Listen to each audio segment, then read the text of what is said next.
Assalamualaikum warahmatullahi wabarakatuh. Alhamdulillahirabbil alamin. Wassalatu wassalamu ala asrofil anbiya'i wal mursalin wa ala alihi wa ashabihi ajmain. Yang pertama-tama dan yang paling utama, marilah kita panjatkan puji syukur kita atas kehadirat Allah Subhanahu wa taala, karena syafaatnya lah kita dapat diberi kesehatan, kelapan waktu hingga sampai saat hari ini juga. Yang saya hormati Bapak Juhrinal M. Nawawi SAG MA selaku dosen pengampu mata kuliah kewirausahaan di kelas asuransi syariah 6C. Baiklah, di sini kami dari kelompok 5 akan menjelaskan materi tentang pengetahuan dan pemahaman tentang bisnis. Sebelum kami jelaskan tentang pengetahuan dan pemahaman tentang bisnis ini, ada baiknya saya memperkenalkan diri saya sendiri, yaitu Ferry Prayogi selaku moderator dan pemateri pada hari ini, dan rekan saya Vega Liana. Baiklah, untuk mempersingkat waktu, materi pertama akan dijelaskan oleh rekan saya Vega Liana. Baik, saya akan menjelaskan materi pertama, yaitu pengertian bisnis. Bisnis merupakan suatu organisasi yang menyediakan barang atau jasa yang bertujuan untuk mendapatkan keuntungan. Nah, dari tujuan bisnis ini merupakan hasil akhir yang ingin dicapai oleh para pelaku bisnis dari bisnis yang mereka lakukan, dan merupakan cerminan dari berbagai hasil yang diharapkan bisa dilakukan oleh bagian-bagian dalam organisasi perusahaan seperti produksi, pemasaran, personalia, dan lain-lain yang akan menentukan kinerja perusahaan dalam jangka panjang. Tujuan bisnis terdiri dari: yang pertama, ingin mencukupi berbagai kebutuhan.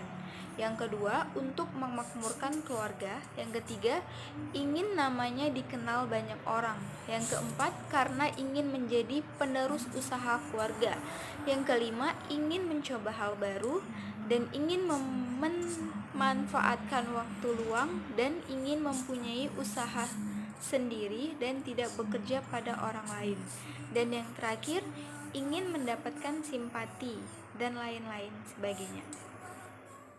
Selanjutnya, elemen bisnis. Elemen bisnis itu terdiri dari atas modal.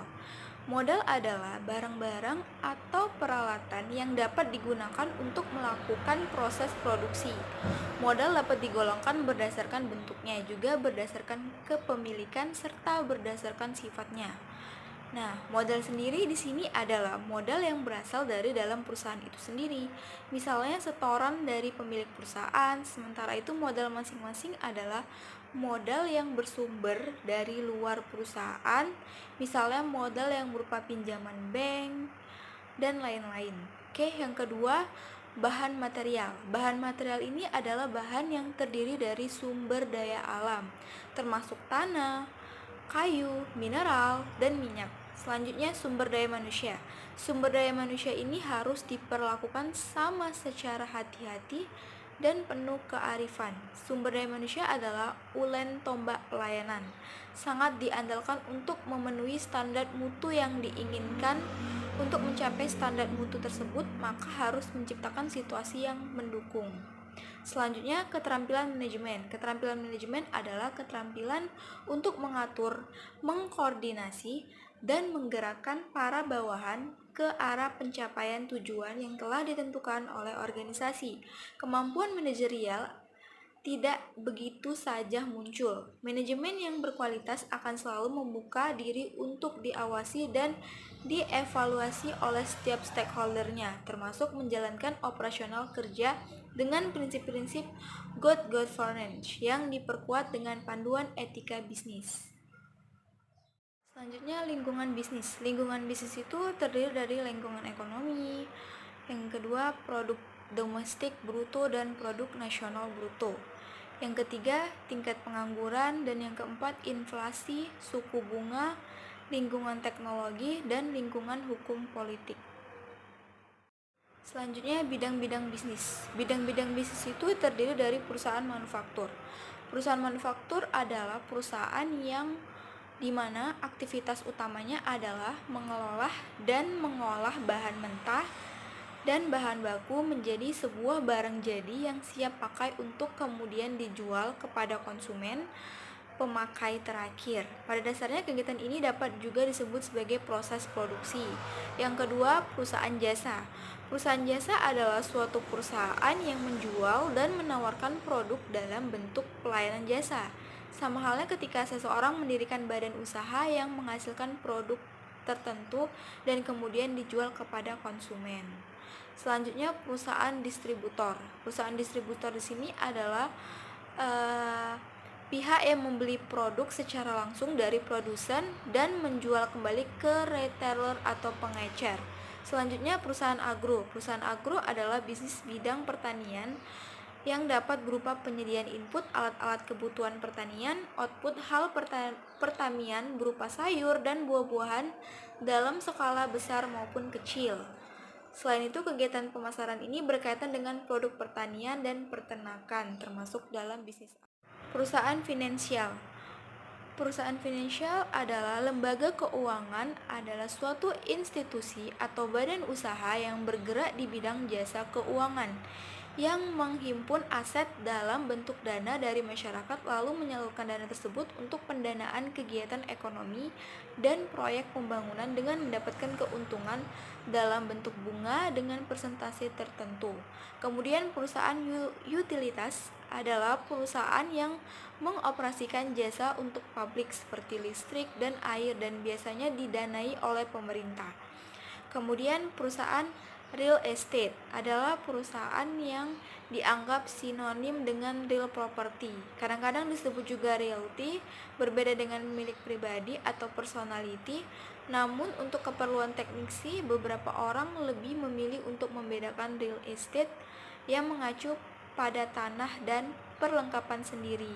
Selanjutnya, perusahaan transportasi adalah perusahaan transportasi atau pengangkutan, dapat juga diartikan sebagai pemindahan barang dan manusia dari tempat asal ke tempat tujuan. Proses pengangkutan merupakan gerakan dari tempat asal dari mana kegiatan angkutan dimulai ke tempat tujuan kemana kegiatan pengangkutan akan diakhiri.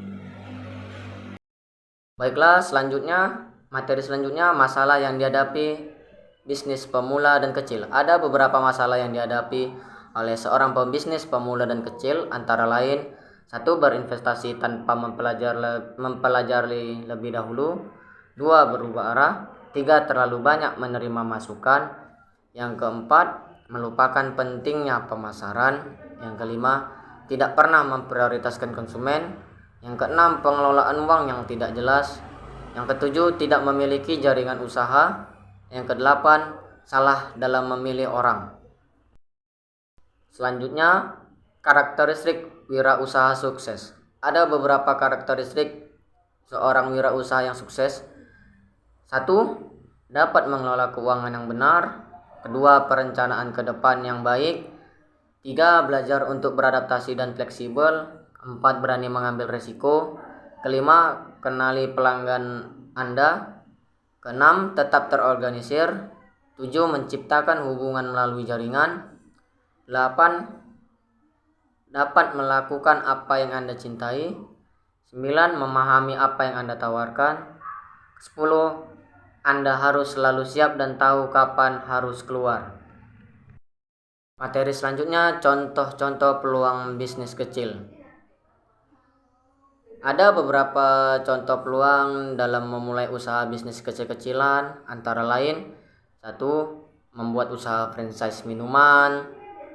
Selanjutnya, membuka usaha pulsa dan token listrik. Selanjutnya, usaha dropship atau toko online. Selanjutnya, usaha makanan ringan.